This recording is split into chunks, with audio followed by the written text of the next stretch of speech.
Print నుంచి electronic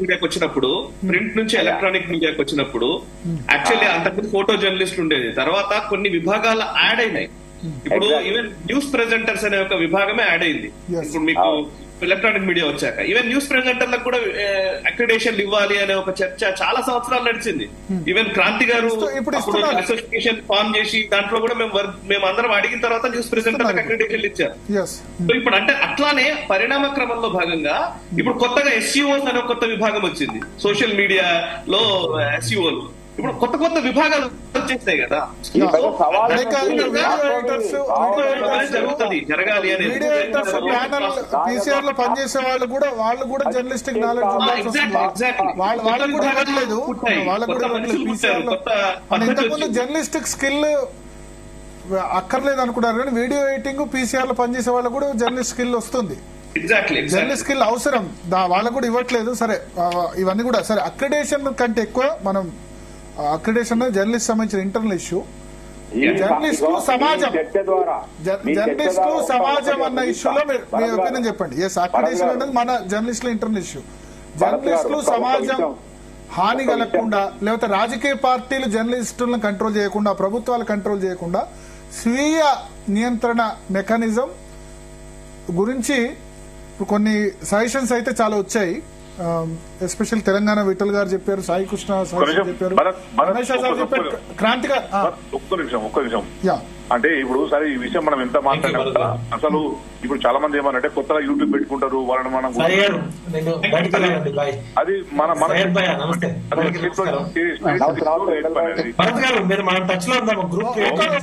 ఒక 2 minutes Kranti గారు మాట్లాడిన తర్వాత కంక్లూడ్ చేద్దాం. ఒక్క నిమిషం క్రాంతి గారు మాట్లాడుతున్నారు, ఒక్క నిమిషం ఉండండి. ఇప్పుడు మనము చాలా మంది సరే అందరూ కొత్తగా యూట్యూబ్ పెడుతున్నారు, వాళ్ళ పరిస్థితి ఏంటి, వాళ్ళని కూడా జర్నలిస్ట్ గుర్తించాలి అనేది మనం కొందరు చేస్తున్నారు.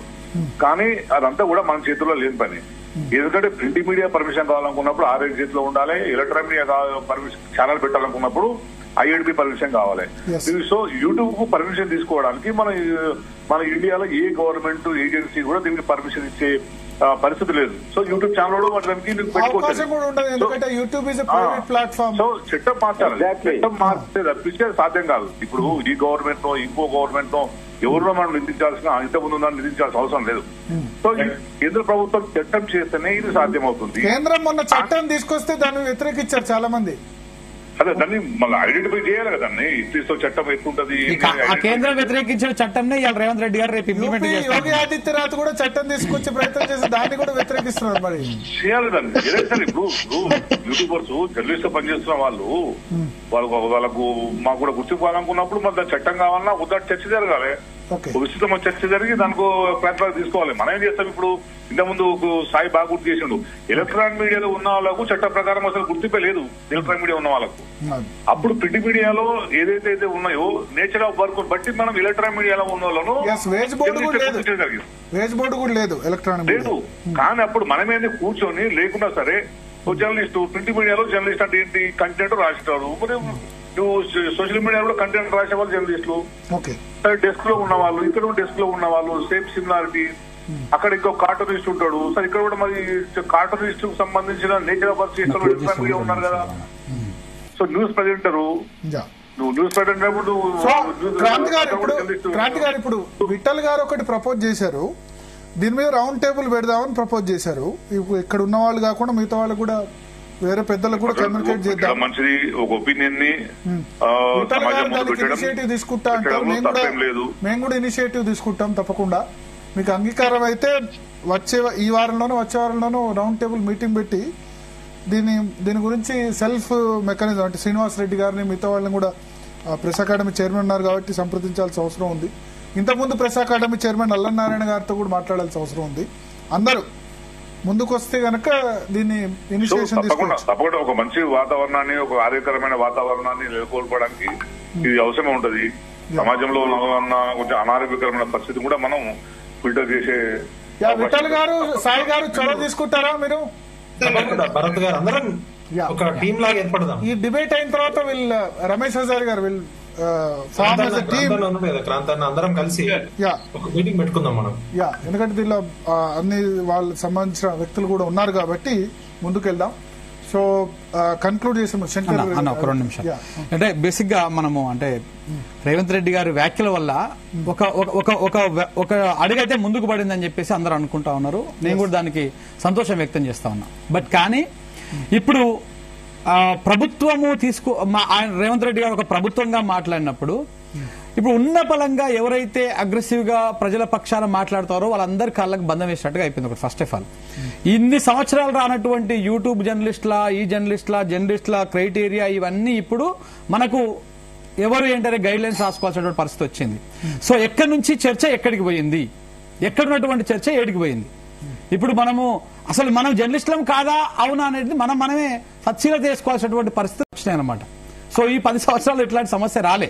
ఈ 10 సంవత్సరాల్లో ఎప్పుడు కూడా ఇట్లాంటి సమస్య రాలే. యూట్యూబ్ లో మాట్లాడేటువంటి వాళ్ళు మాట్లాడారు కొంత. ఇప్పుడు ఇవాళ భాష గురించి లేకపోతే స్వీయ నియంత్రణ గురించి వీళ్ళందరి గురించి మాట్లాడుతూ ఉన్నాం కదా. ఇవన్నీ దాటిపోయినాయి ఆల్రెడీ. 10 years లో చాలా మంది రకరకాలుగా మాట్లాడారు, చేసిరు. నేను దాన్ని సమర్థిస్తలేను, దాన్ని నేను వ్యతిరేకిస్తలేను, దాన్ని నేను ఏం అనుసరిస్తలేను. కానీ బట్ ఇప్పటికైనా వచ్చింది. బట్ కానీ ఇందులో కూడా ఇది ఏంటి అంటే ఈ చర్చను మొత్తం సైడ్కి తీసుకుపోయి ఇది తీసుకుపోయి ఇప్పుడు ఇంకొక భయానక పరిస్థితులు బయట కల్పించి ఇప్పుడు ఎక్కడి నుంచో ఎక్కడికో తీసుకుపోయి ఈ జర్నలిస్టులు వేరు ఆ జర్నలిస్టులు వేరు తీసుకొచ్చారు. సరే ఇప్పటికైనా ఒక రూపు దాల్స్తున్నందుకు నేను సంతోషం వ్యక్తం చేస్తున్నా. సో 100% మనం అందరికి ఇనిషియేట్ తీసుకోవాల్సిందే. బట్ కానీ ఈ నిబంధనల పేరుతోటి ఈ రూల్స్ పేరుతోటి కట్టడి చేస్తే మాత్రం అది చాలా వేరే. ఇది స్వీయ నియంత్రణ మాత్రమే, కట్టడి ఉండదు. అంటే స్వీయ నియంత్రణ అంటే మన వృత్తికి సంబంధించి గౌరవాన్ని కాపాడడం ఒకటి, ప్లస్ అటాక్స్ కాకుండా కూడా. ఇప్పుడు అటాక్ జరిగింది, ఇటువంటి జరగకుండా ఉండాలంటే డెఫినెట్ గా కొండారెడ్డిపల్లికి వెళ్ళినప్పుడు నేషనల్ లెవెల్లో ఉంది. నేషనల్ లెవెల్లో ఎడిటర్స్ గిల్డ్ ఉంది. అవును కదా. ఎడిటర్స్ గిల్డ్ కు కేంద్ర ప్రభుత్వం కూడా ఇంపార్టెన్స్ ఇస్తుంది. సో రాష్ట్రంలో కూడా ఎడిటర్స్ గిల్డ్ లాంటివి పెట్టొచ్చు. తర్వాత ఎన్బిఏ ఉంది, నేషనల్ బ్రాడ్కాస్టర్ అసోసియేషన్. సో అటువంటి మనం చర్చ జరగవచ్చు. అప్పుడు డెఫినెట్ గా ఎడిటర్స్ గిల్డ్ ఒక మాటకు ఒక పవర్ఫుల్ ఉంది కదా. దీన్ని స్వాగతిస్తూనే ఒక ఎడిటర్స్ గిల్డ్ ఒక మాట మాట్లాడిందంటే దానికి వ్యాలిడిటీ ప్రభుత్వాలు కూడా కన్సిడర్ చేయొచ్చు. సో రాష్ట్ర స్థాయిలో ఎడిటర్స్ గిల్డ్ కూడా జరగచ్చు. 100% జరగాలన్న. మీ ఇనిషియేటివ్ అప్రిషియేషన్ 100% తీసుకోవాల్సిందే. బట్ కానీ దీని పేరుతోటి మొత్తానికే నియంత్రించేసి లేకపోతే ప్రభుత్వం ఏర్పాటు చేసింది అనుకోండి, అది అప్పుడు మన నియంత్రణ అనుకోవచ్చు. ప్రభుత్వం కాకుండా జర్నలిస్టులే చేశారనుకోండి. సో ఇప్పుడు రియల్ ఎస్టేట్ రెరా అని పెట్టారు, real estate development and regulatory.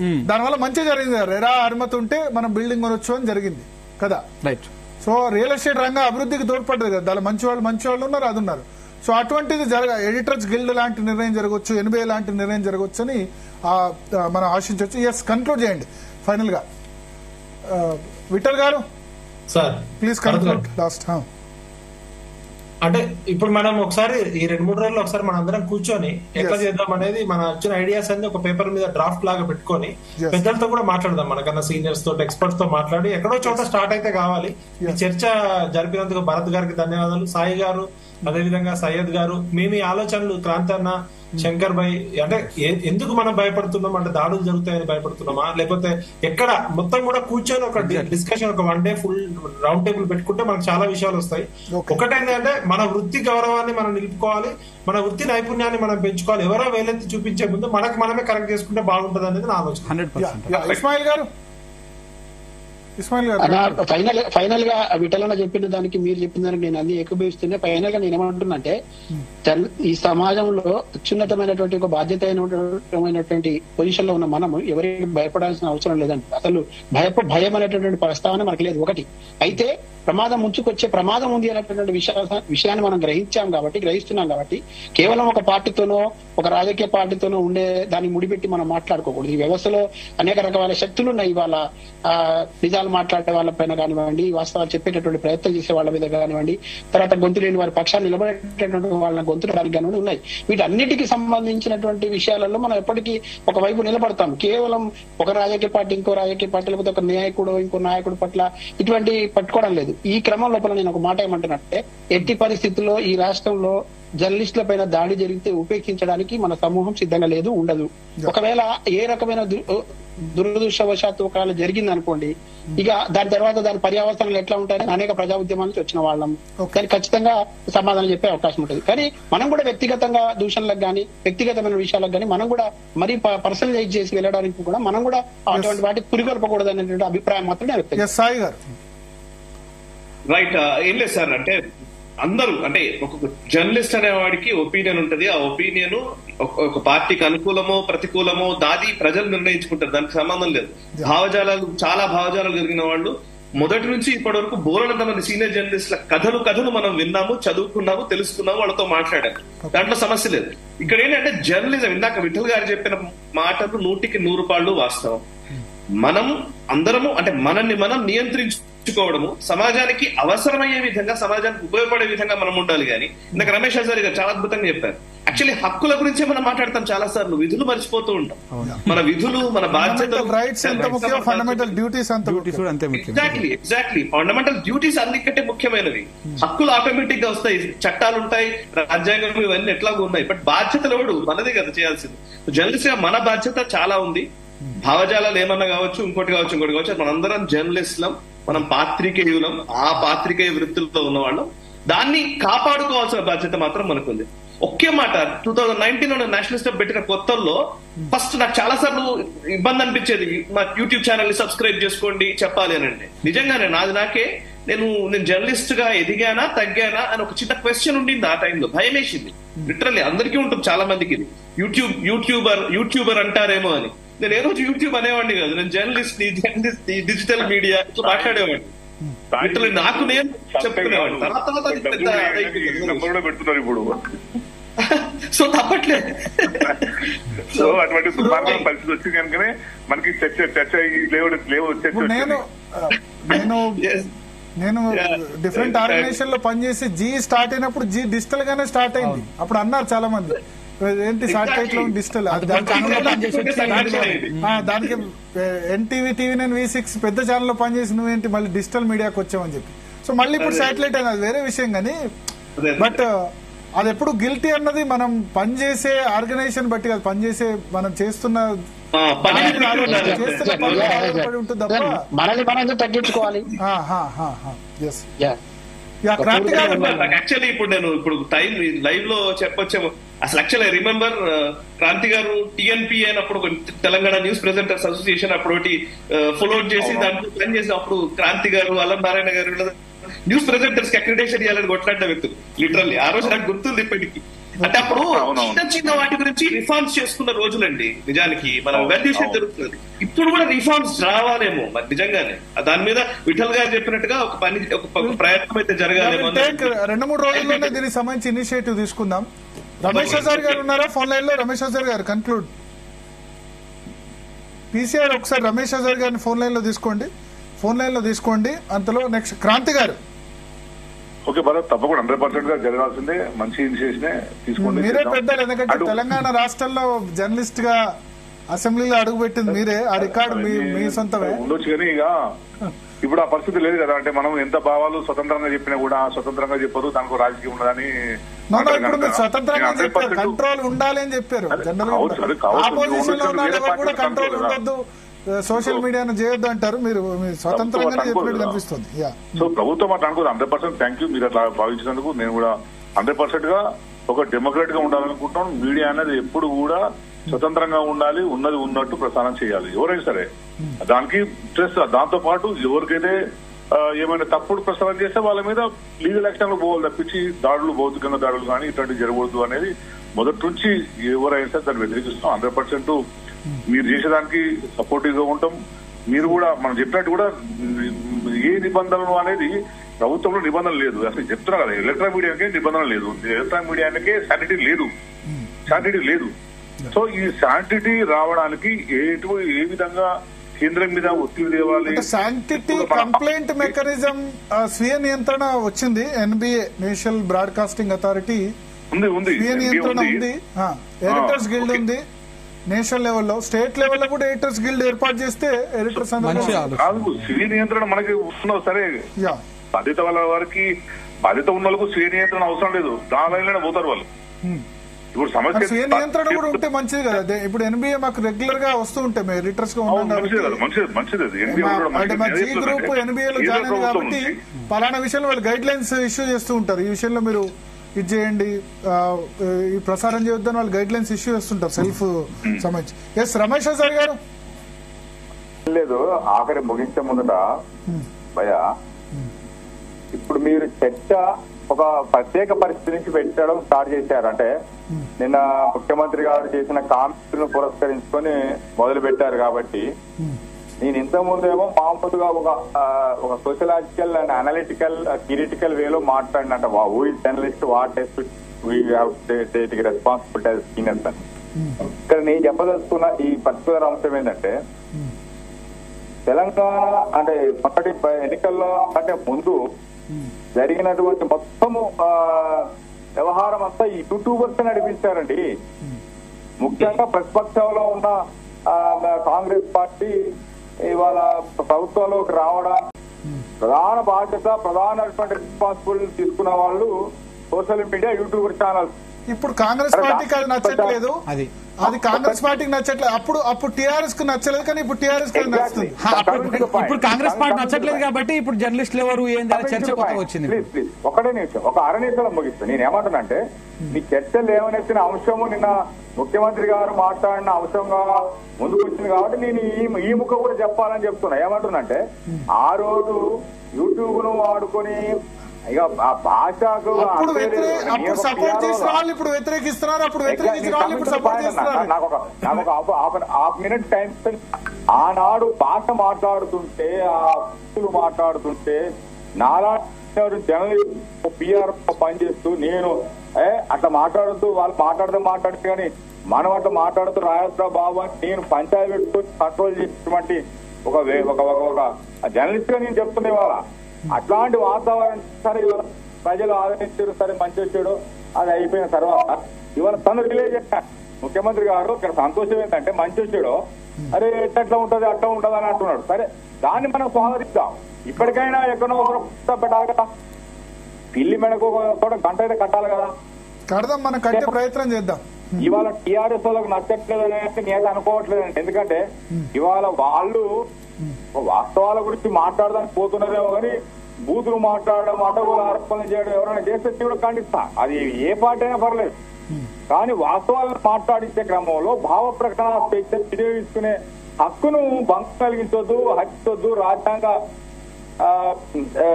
హననం చేయొద్దు అనేది నేను కానీ మీ తరఫున చెప్తున్నా. అట్లా రాజ్యాంగ బద్దంగా నిర్వీర్యం చేయొద్దు. అదే అన్న, ఇప్పుడు అంటే ఇప్పుడు హజారే గారు కూడా అదే చెప్తున్నారు క్లియర్ గా. అది ఎక్కడి నుంచి వచ్చింది, ఏడిపోయింది. నేను ఇంతకు ముందు కూడా మీ దగ్గర నేను ఇంటర్ప్రిట్ అయిన పదే చెప్పిన, అది ఎక్కడ చర్చ స్టార్ట్ అయింది, ఏడికిపోయింది. ఇప్పుడు ఏమైంది, ఇప్పుడు దాకా యూట్యూబ్ ఛానళ్ళు లేకపోతే వీళ్ళందరూ మాట్లాడిర్రు, అయిపోయింది. అల్టిమేట్ లక్ష్యం ఏంటి, కాంగ్రెస్ పార్టీ అధికారంలోకి వచ్చింది. ఇప్పుడు అవే యూట్యూబ్ ఛానళ్ళు అవతల పర్సన్స్ ఏమో అధికారం యావలో ఉన్నారు, వాళ్ళ పైరవీల్లో ఉన్నారు.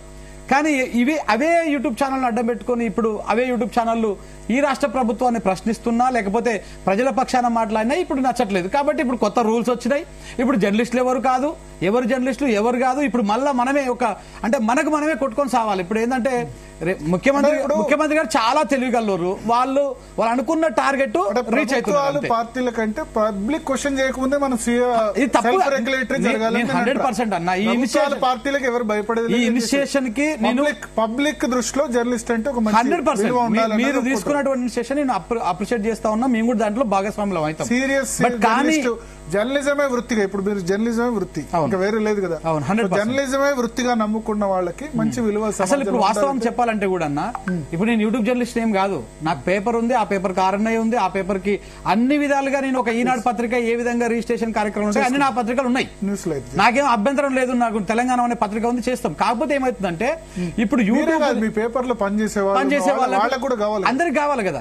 ఇప్పుడు చెప్తున్నారు, ఇప్పుడు గైడ్ లైన్స్ చెప్పారు, ఈ గైడ్ లైన్స్ లో శాటిలైట్ లో పనిచేసేటువంటి వాళ్ళే అంటే మరి నా పేపర్ లో స్టార్ట్ చేస్తున్నటువంటి వాళ్ళు ఎన్నటి కావాలి, వాళ్ళు జర్నలిస్ట్ చర్చిద్దాం. సో 100% చేయాల్సిందే. బట్ ఈ చర్చ ఎక్కడ స్టార్ట్ అయింది, ఎక్కడ ముగించింది అనేది కూడా మనం ప్రామాణికంగా తీసుకోవాలి. సో యూట్యూబ్ తో పని అయిపోయింది ఇప్పుడు ముఖ్యమంత్రి గారికి, కాంగ్రెస్ పార్టీకి పని అయిపోయింది. కాబట్టి ఇప్పుడు యూట్యూబ్ ని ఒక డోలాయమానంలో పడేసిర్రు, ఒక డిఫెన్స్ లో పడేసి యూట్యూబ్ డిజిటల్ అంటే అన్ని కాబట్టి వెబ్సైట్ ఉంది, ఈ పేపర్స్ వస్తున్నాయి ఇప్పుడు కొత్తగా, అన్ని ఈ పేపర్ ట్రెండ్. న్యూస్ పేపర్స్ ఇంకో 2-3 సంవత్సరాల తర్వాత ఉంటాయి లేదా, ఈ పేపర్ అంతా అన్ని ఛానళ్లకు అన్ని పేపర్ కూడా ఈ పేపర్ నుంచి. సో అన్నిటి కలుపుకొని ఎట్లా ముందుకు వెళ్ళాడు అన్న దాని మీద చాలా విస్తృతంగా చర్చించాం. చర్చించిన తర్వాత ఒక ఏకాభిప్రాయం, విస్తృత ఏకాభిప్రాయం, రకరకాల భావజాలాలు, రకరకాల పార్టీల అఫిలియేషన్స్ ఉండొచ్చు, జాతీయవాదం ఉండొచ్చు, కమ్యూనిస్ట్ భావజాలం ఉండొచ్చు, లేకపోతే కొద్దిమంది టీఆర్ఎస్ పార్టీ ఇష్టం ఉండొచ్చు, కాంగ్రెస్ ఇష్టం ఉండొచ్చు, ఎందుకంటే ఎవరికి ఒపీనియన్స్ వాళ్ళకు ఉంటాయి. ఓవరాల్ గా మెజారిటీ అభిప్రాయం ఏంటంటే దీని మీద చర్చ జరగాలి, రాబోయే 2-3 రోజుల్లో దీన్ని ముందుకు తీసుకెళ్లాలని కూడా సజెస్ట్ చేశారు. విఠల్ గారు ఇనిషియేటివ్ తీసుకుంటా అన్నారు, సాయి కృష్ణ గారు అన్నారు, క్రాంతి గారు, రమేష్ హజారి గారు, శంకర్ గారు అందరూ ఇనిషియేటివ్ తీసుకుంటున్నారు. సో డెఫినెట్ గా 2-3 రోజుల్లో దీని దిశగా మేము కూడా ఇనిషియేటివ్ తీసుకునే ప్రయత్నం చేద్దాం. దీనిలో ప్రభుత్వంలో ఉన్న stake holders, press academy chairman Srinivas Reddy గారు కానీ, లేకపోతే ఇంతకుముందు ప్రెస్ అకాడమీ చైర్మన్ అల్లనారాయణ గారు కానీ, విరాహత్ అలీ కానీ, తర్వాత ఇప్పుడు మారుతి సాగర్ గారు కానీ, ఉన్న యూనియన్స్ అని బసవ పున్నయ్య, టీయూడబ్ల్యూజే కానీ అందరినీ కూడా కలిసే ప్రయత్నం చేద్దాం. జర్నలిస్ట్ అసోసియేషన్ ఆఫ్ తెలంగాణ జాట్ కూడా ఉంది, బాలస్వామి గారు కానీ. సో ఇంకా ఎవరైనా అసోసియేషన్ లేకపోతే వాళ్ళందరినీ కూడా తీసుకునే ప్రయత్నం చేద్దాం. సో చర్చలో పాల్గొనేందుకు థ్యాంక్ యూ సాయి కృష్ణ గారు, తెలంగాణ విఠల్ గారు, శివారెడ్డి గారు, విజయారెడ్డి గారు, క్రాంతి గారు, ఇస్మాయిల్ గారు, అదేవిధంగా రమేష్ హజారి గారు, శంకర్ గారు. సో ఇది బొందనపల్లి వేణుగోపాల్ రెడ్డి గారు కూడా. సో ఇది ఇవాల్టి బిగ్ డిబేట్ విత్ భరత్. మరో బిగ్ డిబేట్లో మళ్ళీ కలుద్దాం.